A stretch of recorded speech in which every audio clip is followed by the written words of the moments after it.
321 BC to 185 BC. இந்த வருஷத்துல India ஃபுல்லா ஒரே ஒரு ரூலர், ஒரு கிங்குக்கு கீழே வந்து ஒரு பெரிய சாம்ராஜ்யத்தை எடுத்துட்டு வரணுன்ற ஒரே நோக்கத்துக்காக உருவாக்கப்பட்ட ஒரு சாம்ராஜ்யம் தான். இதில் அலெக்சாண்டர் கிட்ட மாய குதிரைகள் இருக்கணும், பறக்கும் குதிரைகள் இருக்கணும்னு சொல்லிட்டு,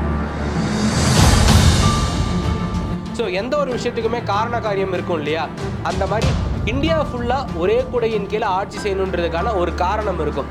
அப்படிப்பட்ட காரணம் தான் so the famous rock edicts of Ashoka are written in which script? Mauryan empire. இதை பற்றி நம்ம முக்கியமான பாயிண்ட்ஸ் இப்போ என்னென்ன பார்த்துருக்கோம் அப்படின்னா, அலெக்சாண்டர் வந்து அம்பி சரண்டர் ஆனதுனால அதுக்கு அடுத்த நாடான கிங் போரஸ் ஆட்சி செஞ்சுட்டு இருந்த சிந்து, அந்த மாதிரி பாகிஸ்தானில் இருக்க பஞ்சாப் ரீஜனில் இருக்கிற இடத்துக்கு போர் செய்கிறாரு. அந்த பேட்டில் வந்து வரலாற்றிலே மிக முக்கியமான பேட்டில். இந்த பேட்டில் சரித்திரத்தை ஒரு நிமிஷம் பாருங்க. நம்ம இந்தியாவோட சரித்திரத்தை திருப்பி பார்த்தீங்கன்னா அதில் பல பேரரசர்கள் பல காலகட்டத்தில் ஆட்சி செஞ்சுட்டு வந்திருக்காங்க. Like Aurangzeb, Shivaji Maharaj, Akbar the great, அது இல்லாமல் நம்ம ராஜராஜ சோழன், கிருஷ்ணதேவராயர், நரசிம்மவர்மன், இந்த மாதிரி பல மன்னர்கள் பல காலகட்டத்தில் ஆட்சி செஞ்சுட்டு வந்திருக்காங்க. அதில் மிக முக்கியமான இடம் இந்த மௌரிய பேரரசுக்கு இருக்குது. என்ன ரீசன் அப்படின்னு பார்த்தீங்கன்னா, இந்தியா முழுவதையுமே ஒரே குடையின் கீழே ஆட்சி செய்யணும்னு சொல்லிட்டு இந்தியாவில் ஃபஸ்ட்டு உருவாக்கப்பட்ட ஒரு சாம்ராஜ்யம் தான் இந்த மௌரியன் எம்பையர். அதாவது கிறிஸ்துவுக்கு 300 வருஷத்துக்கு முன்னாடி 321 BC to 185 BC. இந்த வருஷத்தில் இந்தியா ஃபுல்லாக ஒரே ஒரு ரூலர், ஒரு கிங்குக்கு கீழே வந்து ஒரு பெரிய சாம்ராஜ்யத்தை எடுத்துகிட்டு வரணுன்ற ஒரே நோக்கத்துக்காக உருவாக்கப்பட்ட ஒரு சாம்ராஜ்யம் தான் இந்த மௌரியன் எம்பையர். ஸோ எந்த ஒரு விஷயத்துக்குமே காரண காரியம் இருக்கும் இல்லையா, அந்த மாதிரி இந்தியா ஃபுல்லாக ஒரே குடையின் கீழே ஆட்சி செய்யணுன்றதுக்கான ஒரு காரணம் இருக்கும்.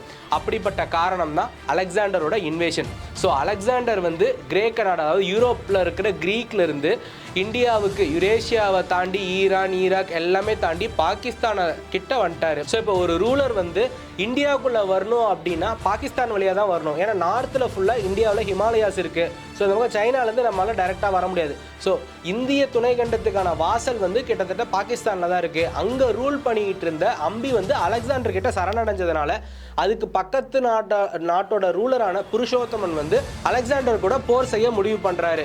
ஸோ அந்த காலகட்டத்தில் அலெக்சாண்டர் கிட்ட மாய குதிரைகள் இருக்கணும், பறக்கும் குதிரைகள் இருக்கணும்னு சொல்லிட்டு பல ரூமர்ஸ் வந்து ஸ்ப்ரெட் ஆனதுனால இந்தியா ஃபுல்லாக அந்த ரூமர் ஸ்ப்ரெட் ஆகுது. அப்படி ஸ்ப்ரெட் ஆகுறப்போ அவ்வளோ ஸ்ட்ராங்கான ஒரு ரூலர் இந்தியாவுக்கு வர்றாங்கன்னா அதை எதிர்க்க நம்ம அங்கங்கே சின்ன சின்ன ரூலர்ஸாக பிரிஞ்சு இருந்தோம்னா நம்மளால் ஜெயிக்க முடியாதுன்றதுக்காக டக்ஷீல குருகுலத்தில் இருக்கிற சாணக்கியா அப்படின்ற ஒரு ஆச்சாரியார், சாணக்கியாவுக்கு இன்னொரு பேர் தான் வந்து விஷ்ணுகுப்தான் இருக்குது, ஆச்சாரியா சாணக்கியான்னு சொல்லுவாங்க. ஸோ இவர் தான் வந்து ஃபஸ்ட்டு இந்தியா ஃபுல்லாக ஒரே ஒரு ரூலர் கீழே இருந்தால் அலெக்சாண்டர் மாதிரி ஒரு எக்ஸ்டர்னல் இன்வேஷனை வந்து நம்ம ஈஸியாக கண்ட்ரோல் பண்ணிடலாம் அப்படின்னு சொல்லிட்டு அப்போது வந்து நார்த் இந்தியா ஃபுல்லாக ஆட்சி செஞ்சிட்டு இருந்த கிங் வந்து தனநந்தா. ஸோ நந்தா டைனாசிட்டி வந்து மகதா டைனாசிட்டியோட ஒரு பார்ட்டு. மகதா டைனாசிட்டி தான் நார்த் இந்தியாவை மோஸ்ட் ஆஃப் த பார்ட்ஸை வந்து அன்னைக்கு, அதாவது அலெக்சாண்டர் இன்வேஷன் வந்தப்போ நார்த் இந்தியாவோட மோஸ்ட் ஆஃப் த பார்ட்ஸை வந்து ரூல் பண்ணிகிட்டு இருந்தது தனநந்தா தான். அவருடைய அரசவைக்கு போய் சாணக்கியா போய் இந்த மாதிரி சொல்கிறாரு, ஸோ இந்தியா ஃபுல்லாக நம்ம யூனிஃபை பண்ணணும், அப்போ தான் அலெக்சாண்டர் மாதிரி ஒரு எக்ஸ்டர்னல் இன்வேஷனை நம்மளால் கண்ட்ரோல் பண்ண முடியும் அப்படின்னு சொல்கிறாரு. பட் தனநந்தா இதை பெருசாக கேட்காம அவரை அவமானப்படுத்தி வெளியே அனுப்பிச்சிடுறாரு. ஸோ இதனால் தன்னுடைய முடியை வந்து நான் இனிமேல் கட்ட மாட்டேன்னு சொல்லிட்டு வைராக்கியமாக ஒரு சவால் விடுறாரு சாணக்கியா. அதுக்கப்புறம் சந்திரகுப்த மௌரியான்னு சொல்லிட்டு ஒரு சின்ன பையனை அவர் வந்து ட்ரைனிங் கொடுக்குறாரு. அடுத்த 4 வருஷத்துக்கு அவர் வந்து ஃபுல்லாகவே டே அண்ட் நைட்டு ட்ரைனிங் கொடுத்து தனநந்தா மாதிரி ஒரு பெரிய ரூலரை நான் ஓவர் த்ரோ பண்ணி இந்த பையனை நான் அந்த அரியணையில் உட்கார வைப்பேன் அப்படின்னு ஒரு சபதம் வச்சு சந்திரகுப்த மௌரியாவை ட்ரெயின் பண்ணிகிட்டு இருக்காரு. ஸோ இந்த ட்ரைனிங் ஒரு பக்கம் நடக்குது, ஒரு பக்கம் அலெக்சாண்டர் வந்து அம்பி கிட்ட வந்துட்டார். அதுக்கப்புறம் அம்பியோட நாட்டுக்கு பக்கத்து நாட்டை ஆட்சி செஞ்சுட்டு இருந்த மன்னன் வந்து கிங் போரஸ், அவருக்கு புருஷோத்தமன் இன்னொரு பேரும் இருக்குது. ஸோ இந்த பக்கம் தனநந்தா நார்த் இந்தியாவை ஃபுல்லாக ரூல் பண்ணிக்கிட்டு இருக்காரு. ஸோ இப்போ அலெக்சாண்டர் வந்து அம்பி சரண்டர் ஆனதுனால அதுக்கு அடுத்த நாடான கிங் போரஸ் ஆட்சி செஞ்சுட்டு இருந்த சிந்து, அந்த மாதிரி பாகிஸ்தானில் இருக்க பஞ்சாப் ரீஜனில் இருக்கிற இடத்துக்கு போர் செய்கிறாரு. அந்த பேட்டில் வந்து வரலாற்றிலே மிக முக்கியமான பேட்டில், த பேட்டில் ஆஃப் ஹைடாஸ்பஸ்ன்னு சொல்லுவாங்க. அதாவது ஸோ இந்த பேட்டில் ஆஃப் ஹைடாஸ்பஸ் ஜீலம் நதிக்கரையில் நடக்குது. யாருக்குன்னா அலெக்சாண்டரோட சப்போர்ட்டோட அம்பி இருக்கார், அவருடைய யானைப்படை எல்லாமே வந்து அலெக்சாண்டருக்கு கொடுத்துருக்காரு. எதுக்காகனா மெயினாக போரஸை தோக்கடிக்கிறதுக்காக. பட் இருந்தாலும் போரஸ், அதாவது புருஷோத்தமன்ற மன்னன் அலெக்சாண்டரையே எதிர்த்து மிக தைரியமாக போர் செய்கிறாரு. அந்த போருக்கு பேர் தான் வந்து பேட்டிலுக்கு பேர் தான் பேட்டில் ஆஃப் ஹைடாஸ்பஸ். அது நடக்கிறது வந்து ஜீலம் நதி கரையில் இந்த மாதிரி நடந்துக்கிட்டு இருக்கு. ஸோ இந்த பேட்டிலில் என்ன தான் போரஸ் தோற்றுருந்தாலும் அலெக்சாண்டர் வந்து போரஸோட போர் முறை அண்ட் தைரியத்தை பாராட்டி அவருக்கே அந்த அரியணையை கொடுத்துட்றாரு. அதுக்கப்புறம் செலுக்கஸ் நிக்கேடர் அப்படின்ற ஒருத்தரை வந்து இந்த ரீஜன், அதாவது அம்பிக்கிட்டேருந்து கைப்பற்றின ரீஜன், அதை சுற்றி இருக்கிற ஈரான், ஈராக், பாகிஸ்தான் இந்த ரீஜன் எல்லாத்துக்குமே ஒரு கவர்னராக செலுக்கஸ் நிக்கேடராக அப்பாயின்மெண்ட்டு போயிடுறாரு. அதே காலகட்டத்தில் இந்தியாவில் வந்து ஆட்சி செஞ்சுட்டு இருந்தது தனநந்தா ஆட்சி செஞ்சுட்டு இருக்காரு. அப்போ வந்து சாணக்கியா வந்து இந்த மாதிரி சந்திரகுப்தாவையும் ரெடி பண்ணிக்கிட்டு இருக்காரு. கரெக்டாக 321 பிசியில் அலெக்சாண்டர் இந்தியாவுக்கு வந்து 5 வருஷம் கழிச்சு 321 பிசியில் சந்திரகுப்த மௌரியாவை வச்சு அப்போ நார்த் இந்தியா ஃபுல்லாக ரூல் பண்ணிக்கிட்டு இருந்த தனநந்தாவை ஓவர் த்ரோ பண்ணிட்டு சந்திரகுப்தா வந்து அரியணையில் அமர்றாரு. அவர் வந்து எஸ்டாப்ளிஷ் பண்ண டைனாசிட்டி தான் இந்த மௌரியா டைனாசிட்டி. அந்த மௌரியா டைனாசிட்டியோட கேபிட்டல் வந்து பாட்டலிபுத்ரா. ஸோ இப்போ இந்த கொஸ்டின் பற்றி பார்ப்போம். Who was the responsible for the first significant unification of India? So India ஃபுல்லாக ஒரே குடையின் கீழே ஃபஸ்ட்டு யூனிஃபை பண்ணதுக்கு ஆரம்பித்தது யார் வந்து ரெஸ்பான்சிபிள் ஃபார் சிக்னிஃபிகண்ட் யூனிஃபிகேஷன் கேட்குறாங்க. ஸோ சந்திரகுப்தா தான் ஃபஸ்ட்டு வந்து மௌரியன் எம்பையரை ஆரம்பித்தப்பவே அவர் எக்ஸ்பேண்ட் பண்ண ஆரம்பிச்சிட்டாரு. அதுக்கப்புறம் சந்திரகுப்தா வந்து ஆட்சியில் உட்காந்ததுக்கு அப்புறமா செலுக்கஸ் நிக்கேடர் ஏற்கனவே கவர்னராக இருந்தார் இல்லையா, அலெக்சாண்டரோட கவர்னர். ஸோ அவர் கூட போர் செய்கிறாரு. போர் செஞ்சதுக்கப்புறம் மேட்ரிமோனியல் அலையன்ஸ், அது இல்லாமல் ஃப்ரெண்ட்ஷிப் காரணமாக ஸோ இந்தியாவோட எக்ஸ்டென்ஷன் இந்த பக்கம் இருக்கிற ஈரான், பாகிஸ்தான் இந்த இடங்கள் எல்லாமே செலுக்கஸ் நிக்கேடர் வந்து சந்திரகுப்தா மௌரியா கொடுத்துட்றாரு. ஸோ சந்திரகுப்த மௌரியாவோட எம்பையரோட எக்ஸ்டென்ட் எங்கேருந்து பார்த்தீங்கன்னா கிட்டத்தட்ட ஈரான்லேருந்து இந்த பக்கம் பாட்னா, பீகார், பெங்கால் வரைக்குமே இருக்குது. ஸோ ஒரு என்டையர் நார்த் இந்தியாவே ஃபஸ்ட்டு வந்து அவர் ஃபுல்லாக அவருடைய கண்ட்ரோலில் வைக்க ஆரம்பிச்சிட்டாரு. ஸோ இந்த கொஷினுக்கான ஆன்சர் வந்து option A, Chandragupta. So Chandragupta வந்து ஃபஸ்ட்டு இந்தியா ஃபுல்லாக யூனிஃபை பண்ணதுக்கு அப்புறமா சாணக்கியா, அதாவது விஷ்ணுகுப்தாவோட கைடன்ஸில் இந்தியாவை ஃபுல்லாகவே நல்லா சிறப்பாகவே ஆட்சி செஞ்சிட்டு இருந்தார். அதுக்கப்புறம் அவருடைய கடைசி காலத்தில் ஒரு ஜெயினிசம். ஸோ சந்திரகுப்த மௌரியா அப்படின்னா நம்ம மெயினாக நோட் பண்ண வேண்டியது ஜெயினிசம். ஸோ ஜெயினிசத்தோட ரொம்ப ஸ்ட்ரிக்ட் ஃபாலோவராக இருக்கிறதுனால சல்லிக்னா அப்படின்ற முறை, அதாவது அவராகவே வந்து விரதம் இருந்து உயிரை விடுற அந்த மாதிரி ஒரு ப்ரொசீஜரான சல்லிக்னாவை இருந்து அவர் வந்து உயிரை விட்டிருக்காரு. ஸோ அவருக்கு அப்புறம் அரியணையில் அமர்ந்தது அவரோட பையன் பிந்துசாரா. ஸோ சாணக்கியா வந்து சந்திரகுப்த மௌரியாவுக்கு மட்டும் பிரைம் மினிஸ்டர் கிடையாது, அவரோட பையனான பிந்துசாராவுக்குமே அவர் தான் பிரைம் மினிஸ்டராக இருந்து நிறைய பொலிட்டிக்கல் அட்வைஸை கொடுத்துருக்காரு. ஸோ இவரோட பையன் வந்து பிந்துசாரா ஃபாலோ பண்ணது ஜெயினிசம் கிடையாது, பிந்துசாரா ஃபாலோ பண்ணது அஜிவிகாயிசம். ஸோ கொஷின்ஸில், எக்ஸாம்ஸில் இருக்கிற கொஷின்ஸில் இதுதான் வந்து ரொம்பவே இம்பார்ட்டண்ட், அஜிவிகாயிசம். ஸோ சந்திரகுப்த மௌரியா ஃபாலோ பண்ணது வந்து ஜெயினிசம், அவரோட பையனான பிந்துசாரா வந்து ஃபாலோ பண்ணது அஜிவிகாயிசம். இதில் சாணக்கியா அப்படின்ற பேரை நம்ம திருப்பி சொல்கிறதுனால இந்த மௌரியன் எம்பையரை பற்றி நம்ம படிக்கிறப்ப சாணக்கியாவோட 2 புக்ஸ் ரொம்பவே இம்பார்ட்டன்ட். சாணக்கியா எழுதின அர்த்தசாஸ்திரா 2 புக், ஒன்று அர்த்தசாஸ்திரா, 2வது சாணக்கிய நீதி.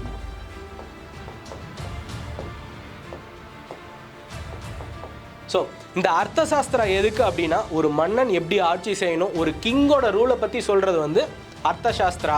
சாணக்கிய நீதி அப்படின்றது ஒரு basic ethics and principles of human beings, அதாவது ஒரு மனிதனாக இருக்கிறவனுக்கு எப்படி என்ன மாதிரி வாழணும் அப்படின்றதுக்காக எழுதப்பட்ட புக்கு தான் இந்த சாணக்கிய நீதி. ஸோ சாணக்கியா வந்து இந்த 2 புக்ஸை எழுதியிருக்காரு. மற்றபடி சாணக்கியா வந்து டக்ஷீல குருகுலத்தில் இருந்திருக்காரு. சந்திரகுப்த மௌரியா அண்ட் பிந்துசாரா 2 பேருக்குமே பிரைம் மினிஸ்டராக இருந்திருக்காரு. சாணக்கியா வந்து பாலிடிக்ஸ், எக்கனாமிக்ஸ், அட்மினிஸ்ட்ரேஷன் இதில் எல்லாத்துலேயுமே எல்லா ஃபீல்டுலையுமே ஒரு எக்ஸ்பர்ட்டாகவே இருந்திருக்காரு. நார்த் இந்தியாவை ரூல் பண்ணிகிட்டு இருந்த தனநந்தா மாதிரி ஒரு மிகப்பெரிய ஒரு ரூலரையே ஓவர் த்ரோ பண்ணணும் அப்படின்னா அவருக்கு எவ்வளோ ஸ்டஃப் இருந்திருந்தால் சந்திரகுப்த மௌரியாவை வந்து ஒரு 4 வருஷம் ட்ரைனிங் கொடுத்து அதுக்கப்புறமா சந்திரகுப்த மௌரியாவை அரியணையில் அமர்த்திருப்பார் அப்படின்னு சொல்லிட்டு ஒரு விஷயம் இருக்குது இல்லையா. ஸோ சாணக்கியா தான் வந்து ஃபஸ்ட்டு இந்தியா ஃபுல்லாக யூனிஃபை பண்ணுறதுக்கான மிக முக்கியமான ரீசன். பட் அவராகவே போயிட்டு ஒரு கிங்காக உட்காந்து பண்ணலை, சந்திரகுப்த மௌரியாவை வச்சு தான் அவர் இந்தியா ஃபுல்லாகவே ஃபஸ்ட்டு யூனிஃபை பண்ணார். என்ன ரீசன்னா அலெக்சாண்டரோட இன்வேஷன். ஸோ இந்தியா ஃபுல்லாக ஒரே ஒருத்தருக்கு கீழே ஆட்சி செஞ்சுட்டு இருந்தோம் அப்படின்னா நம்ம வேறு எக்ஸ்டர்னல் த்ரெட்ஸை வந்து ஈஸியாக கண்ட்ரோல் பண்ணலான்றது தான் இதனுடைய பேசிக் ரீசன். பட் இதில் என்ன ஒரே சிக்னிஃபிகன்ட்னா இவர் தான் ஃபர்ஸ்ட் யூனிஃபிகேஷன் ஆஃப் இந்தியா. இதுக்கு முன்னாடி இருந்த மகாதா டைனாசிட்டி, நம்ம மகாபாரதத்தில் கேள்விப்படுற பேர் இருக்கு இல்லையா, அங்கா, உஜ்ஜைன், ஸோ இந்த மாதிரி நிறைய பேரை நம்ம கேள்விப்படுவோம். இது எல்லாமே மகாஜனபதாஸில் வரும்.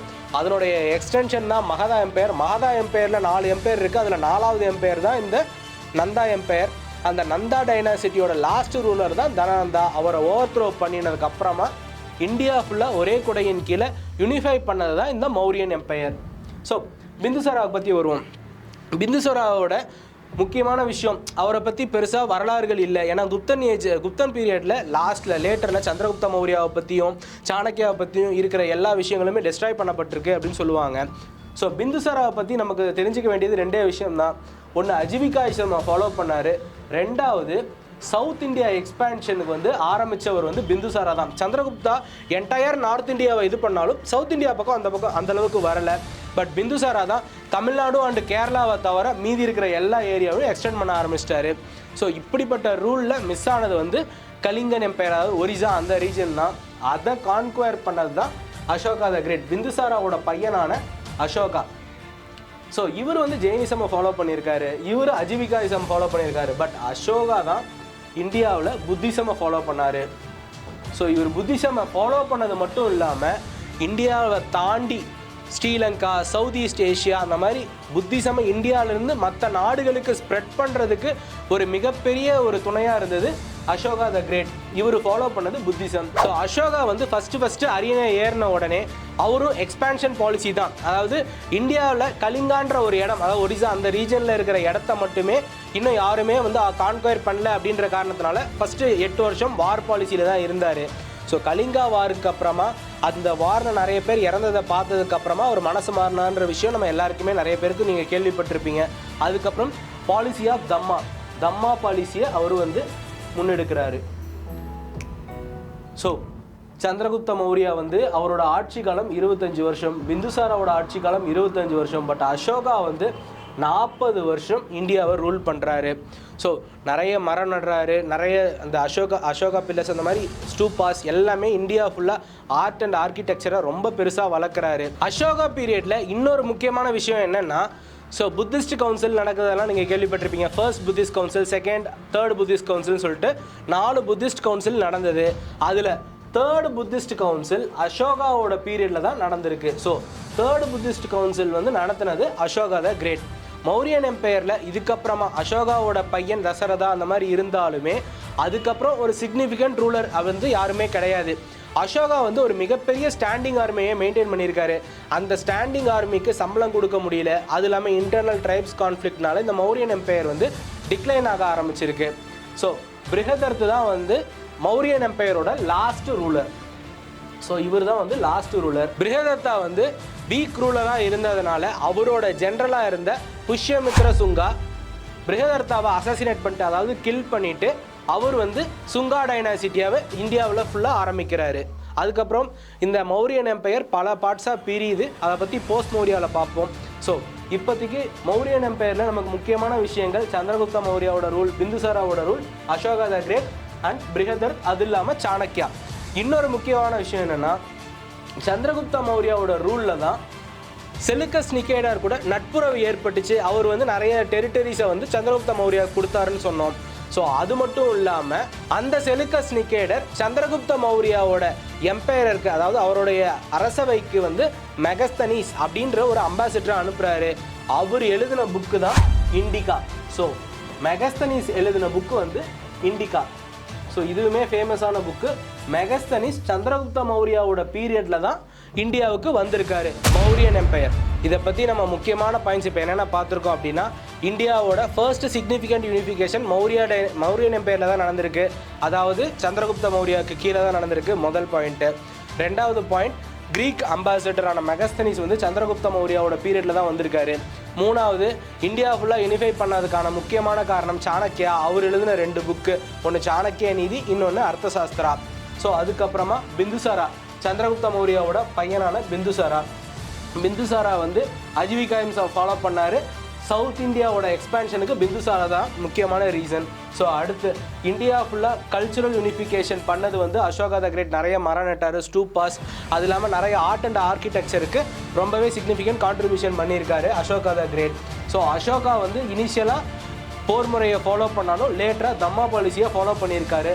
தேர்ட் புத்திஸ்ட் கவுன்சில் அசோகாவோட பீரியடில் தான் நடந்திருக்கு. அதுக்கப்புறமா அசோகா வந்து புத்திசமை ஃபாலோ பண்ணார். புத்திசமை இந்தியாவில் மட்டும் இல்லாமல் ஸ்ரீலங்கா, சவுத் ஈஸ்ட் ஏஷியா எல்லா ஊருக்கும் ஸ்ப்ரெட் பண்ணது வந்து அசோகா த கிரேட். ஸோ இதே நேரத்தில் இவர் ஜெயினிசமை ஃபாலோ பண்ணாலும் சல்லிக்னான்ற பாலிசியை வச்சு உயிர் விட்டுருக்காரு. அசோகாவோட பையன் வந்து பிருஹதர் கிடையாது, அசோகாவோட பையன் வந்து தசரதா. ஸோ அதுக்கப்புறமா 4-5 மன்னர்கள் ஆட்சி செஞ்சதுக்கப்புறமா ஒரு சிக்னிஃபிகண்ட் ரூலர் யாருன்னா பிருஹதர். ஏன்னா லாஸ்ட் ரூலர். இவரை அசாசினேட் பண்ணிட்டதுக்கு அப்புறமா புஷ்யமித்ர சுங்கா வந்து சுங்கா டைனாசிட்டியை இந்தியாவில் நிறுவுறாரு. ஸோ இதுதான் ரொம்ப முக்கியமான பாயிண்ட்ஸ். மௌரியன் எம்பையர் வந்து 321 பிசியிலிருந்து 185 பிசி, ஏன்னா கிறிஸ்துவுக்கு முன்னுன்றதுனால இயர்ஸ் எல்லாம் ரிவர்ஸில் வரும். ஸோ இவங்களோட கேபிட்டல் வந்து பாட்டலிபுத்ரா. ஸோ இந்தியா ஃபுல்லாக ஒரு பொலிட்டிக்கல் யூனிஃபிகேஷன், எக்கனாமிக் ப்ராஸ்பெரிட்டி, அது இல்லாமல் கல்ச்சுரல் யூனிஃபிகேஷன், இது எல்லாமே நடந்தது. ஃபஸ்ட்டு நடந்தது, அதுதான் ரொம்ப முக்கியம், மௌரியன் எம்பையர் பீரியடில் தான். மௌரியன் எம்பையரோட எக்ஸ்டென்ட் பார்த்தீங்கன்னா இந்த பக்கம் ஆப்கானிஸ்தான், ஈரான்லேருந்து, அதாவது டக்ஷீலாலேருந்து இந்த பக்கம் பெங்கால் வரைக்கும் நார்த் இந்தியா ஃபுல்லாகவே மௌரியன் எம்பையர் கீழே கண்ட்ரோலில் தான் இருந்தது. சவுத் இந்தியாவில் பார்த்தீங்கன்னா கலிங்கா, உஜ்ஜைன், அதாவது கர்நாடகா, இன்றைக்கி இருக்கிற கர்நாடகா, ஒரிசா, இது எல்லாமே மௌரியன் எம்பையர் கீழே இருந்துருது. தமிழ்நாடு அண்ட் கேரளா மட்டும்தான் மௌரியன் எம்பையர் கீழே இல்லாமல் இருந்துருது. மௌரியன் எம்பையர் சம்மந்தமாக என்னென்ன பொட்டன்ஷியல் கொஷின்ஸ் இருக்குது, ஸோ அதில் என்ன டஃப்பாக நம்ம கேட்கலாம் அப்படின்னு பார்ப்போம். அதில் first question, consider the following statements regarding the play Mudra Rakshasa. So இந்த முக்த்ர ராட்சசா அப்படின்றது யார் எழுதுனாங்க, அதை பற்றி என்னன்னு சொல்லிட்டு பார்ப்போம். ஸோ இதில் வந்து இப்போ 4 ஸ்டேட்மெண்ட் கொடுத்து இதில் எது நம்ம கரெக்ட் ராங் அப்படின்னு பார்ப்போம். It is written by Vishakhadatta. So Mudra Rakshasa அப்படின்றது அலெக்சாண்டரோட கவர்னரான செலுக்கஸ் நிகேடருக்கும் சந்திரகுப்த மௌரியாவுக்கும் இடையில் நடந்த போர். அது இல்லாமல் சந்திரகுப்த மௌரியா எப்படி நார்த் இந்தியாவோட ரூலரான தனநந்தாவை க்ளோஸ் பண்ணிட்டு அவர் வந்து ரூலர் ஆகிறாரு அப்படின்றத ஃபுல்லாகவே ஃபிக்ஷன் பாதியும் ஒரிஜினல் பாதியும் கலந்து எழுதப்பட்டது தான் இந்த முத்ர ராட்சசா. இதை எழுதுனது விஷாகதத்தா தான். So first point correct. So first point Mudra ராட்சசாவை எழுதுனது Vishakhadatta. Second point, it is about Ashoka the Great கிடையாது. ஸோ சந்திரகுப்த மௌரியா எப்படி வளர்ந்தாரு அப்படின்றத ஃபுல்லாகவே சந்திரகுப்த மௌரியாவை பற்றி தான் எழுதியிருக்காங்க. ஸோ இந்த செகண்ட் பாயிண்ட் வந்து ராங். அடுத்து third point, it happens in 3rd century BC. So Chandragupta Maurya 321 வந்து அப்போ தான் வந்து ஒரு ரூலர் ஆகிறாரு. ஸோ அந்த செஞ்சுரி 3rd century நடக்கிற எல்லா விஷயத்தையுமே சொல்கிறதுனால தான் இது 3rd centuryன்றது கரெக்டான பாயிண்ட்டு தான். அடுத்து D, Seleucus Nicator is governor of Alexander the great. So நம்ம கிளாஸ்லேயே பார்த்தோம், அலெக்சாண்டரோட கவர்னர் தான் செலுக்கஸ் நிகேடர். அவர் தான் வந்து ஆப்கானிஸ்தான், ஈரான் அந்த மாதிரி பார்ட்ஸை சந்திரகுப்த மௌரியாவுக்கு கிஃப்டாகவும் கொடுத்துருக்காரு அப்படின்னு சொல்லி நம்ம பார்த்தோம். ஸோ இந்த பாயிண்ட்டுமே கரெக்டு தான். Second question, consider the following statements. So option A, Greek ambassador Megasthenes visited the court of Bindusara. So நம்ம கிளாஸஸ்லேயே சொன்னோம், கிரீக் அம்பாசிடரான மெகஸ்தனிஸ் வந்து சந்திரகுப்த மௌரியாவோட கோர்ட்டை தான் விசிட் பண்ணார், பிந்துசாராவோட கோர்ட்டை விசிட் பண்ணல. முக்கியமான விஷயம், கிரீக் அம்பாசிடர் மெகஸ்தனிஸ் எழுதின புக், சந்திரகுப்த மௌரியாவோட பற்றி எழுதின புக் வந்து Indica. So second statement, king Ambhi was a ruler of Magadha dynasty. நம்ம கிளாஸஸ்லேயே சொன்னோம், மகதா டைனாசிட்டின்றது வந்து பாடலிபுத்ரா, அதாவது பீகாரை தலைநகரமாக கொண்டு என்டையர் நார்த் இந்தியாவை ரூல் பண்ணிட்டு இருந்தாங்க. கிங் அம்பின்றவர் வந்து டக்ஸீலாவை ரூல் பண்ணிட்டு இருந்தாரு, அலெக்சாண்டர் கிட்ட சரண்டர் ஆயிட்டாரு. ஸோ இந்த ஸ்டேட்மெண்ட்டுமே wrong. Third statement, Karikala Chola was contemporary of Chandragupta Maurya. So நமக்கு தெரியும், கரிகால சோழன் வந்து ஏர்லி சோலாஸில் தான் வருவார். ஸோ கிறிஸ்துவுக்கு 200 வருஷத்துக்கு அப்புறம் 2nd and 3rd centuryல தான் கரிகால சோழனோட பீரியட் இருக்குது. பட் சந்திரகுப்த மௌரியா கிறிஸ்துவுக்கு 300 வருஷத்துக்கு முன்னாடி. ஸோ இவங்க 2 பேருக்குமே கிட்டத்தட்ட 500-600 வருஷம் கேப் இருக்குது. So Karikala Cholan is not a contemporary of Chandragupta Maurya. So நமக்கு தெரியும், அசோகா பீரியடில் எக்ஸ்டென்ஷன் இந்த பக்கம் ஈரான்லேருந்து பெங்கால் வரைக்கும், சவுத்தில் கர்நாடகா வரைக்குமே நமக்கு வந்து அசோகாவோட எம்பையர் இருந்தாங்கன்னு சொன்னாங்க. தமிழ்நாடு அண்டு கேரளாவை அப்பையும் ரூல் பண்ணுறது சேர சோழர் பாண்டியர்கள் தான். ஆனால் இருந்தாலும் கரிகால சோழனோட பீரியட் வந்து சந்திரகுப்த மௌரியாவோட கண்டெம்பரரினா ஒரே வருஷத்தில் வாழ்ந்தவங்க. இப்போது நாமளும் நீங்களும் ஒரே வருஷத்தில் இருக்கோம் இல்லையா, ஒரே காலகட்டத்தில், அதுதான் கண்டெம்பரரின்னு சொல்லுவாங்க. அந்த மாதிரி Karikala Cholan is not a contemporary of Chandragupta Maurya. அடுத்து fourth statement, Chandragupta Maurya died in Shravana Belagola. So Chandragupta Maurya வந்து தீவிரமான ஜெயினிசத்தோட ஃபாலோவர்னு சொன்னோம்.